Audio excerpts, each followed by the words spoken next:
Mas maghihigpit na po ang batas sa mga ospital na nagtataboy ng mga pasyenteng walang pangdeposito sa panahon po ng emergency. Yan po ay sa ilalim ng isinusulong na Anti-Hospital Deposit Law.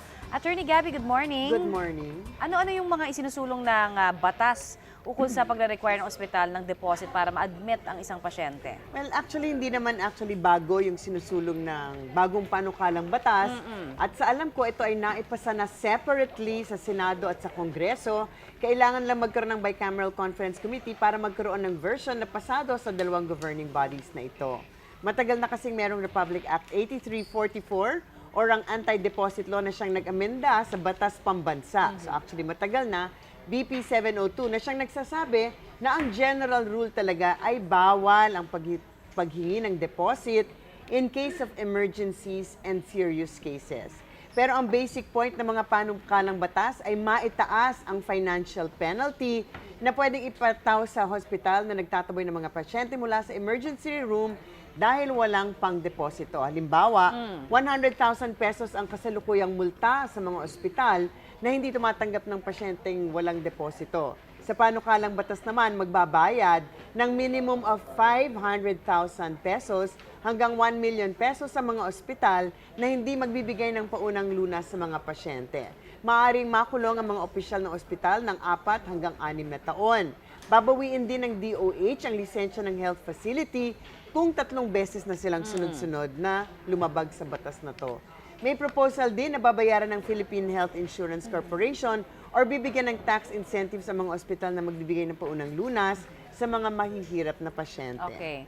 Pero ang tanong kasi syempre, 'di ba, in case of hindi naman emergency na sitwasyon, applicable pa rin ba itong batas na to? Well, actually, masakit mang sabihin, hindi naman absolute yung pagbabawal sa pagtanggap ng pasyente na walang deposit. Mas madaling sabihin na kung ang isang kaso ay emergency or life-threatening or agaw buhay, ito ang pagkakataon na bawal tanggihan ng doktor o ng ospital na magbigay ng first aid or mag-stabilize at least ang pasyente. So sa ilalim po ng batas natin sa kasalukuyan, ito po ang obligasyon ng mga ospital magbigay ng pangunahing lunas under any circumstance, okay? In case of an emergency or life-threatening situation. Pagkatapos ay pwede nang ilipat sa ibang doktor or ospital ang pasyente, lalo na kung hindi naman nila kayang gamutin or kung walang tamang facilities para i-treat ang pasyente. Ang mahigpit na pinagbabawal ng batas under RA 8344 ay kung tatanggi nga ang ospital or doktor dahil humihingi ng deposito bago i-treat ang pasyente, even if it's a life-threatening or an emergency case. So kung ito nga ang dahilan ng refusal o pagtanggi ng treatment ng pasyente, ito po ay hindi lamang unethical, ibig sabihin pwede kayong mag-complain sa medical association, kundi illegal nga at labag din sa batas natin. So pag tumanggi dahil humihingi mo ng deposito under RA 8344, pwedeng makulong ng 6 na buwan hanggang 2 taon at may fine nga ng 20,000 to 100,000 pesos. So kung ang ospital ay may established policy na ganito, yung director or officer ng ospital ay maaaring makulong. Right. So yun nga ang status ng ating kasalukuyang batas at ito din nga ang gustong maamendahan ng bagong batas. Hopefully magiging deterrent kasi kahit na may pong batas, patuloy pa rin ang mga complaints na nagkakaroon nga ng pagtanggi. Oo. Pero nabanggit mo kanina in case of yung kakulangan sa medical facility, ano naman ang dapat gawin pagka ganon?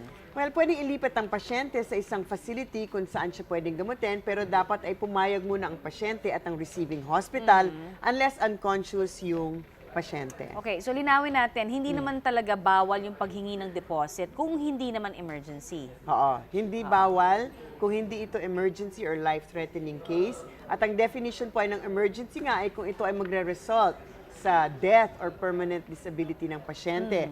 Kung hindi emergency or agaw buhay, pwedeng humingi ng deposit. Lalo na nga kung ito ay pribadong ospital. Pero kung government hospital, hindi rin automatic na pwede silang kunin kasi depende sa policy ng hospital. Pwede rin sa pondo nito kasi kung wala naman silang pondo, walang facilities, wala naman tayong magagawa. I think Manila, for example, yun at least ang pinagyayabang na Manila dati libre daw lahat.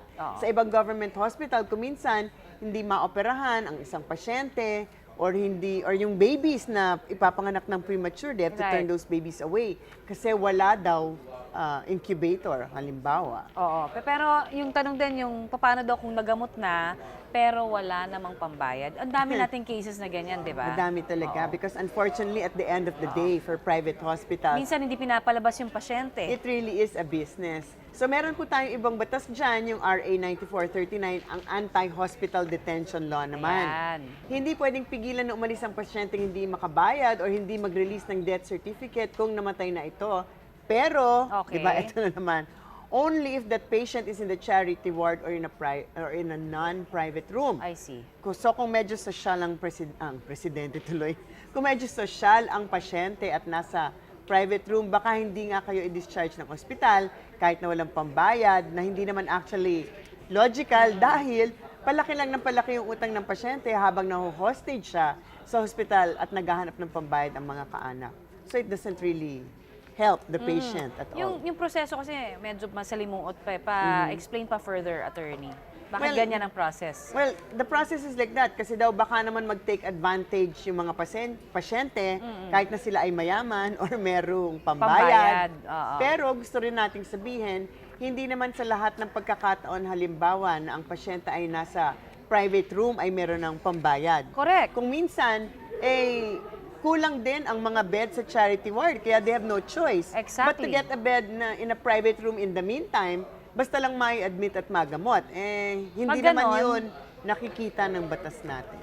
So talagang wala pa rin. Kahit na napilitan ka lang. Sa ilalim ng Or kaya batas. na ICU ka, wala ka namang choice, di ba? And of course, gagamitin din ng mga hospital yan because it's a business, they don't want to lose Ay, money. nako, pagandahin ang ating healthcare sana dito. Yun Oo na lang. nga. Yan ang Diba? talagang inaantayin natin. Yung pondo ng ating mga government hospital Right. dapat ma-increase para maserbisyohan ang common tao. Thank you,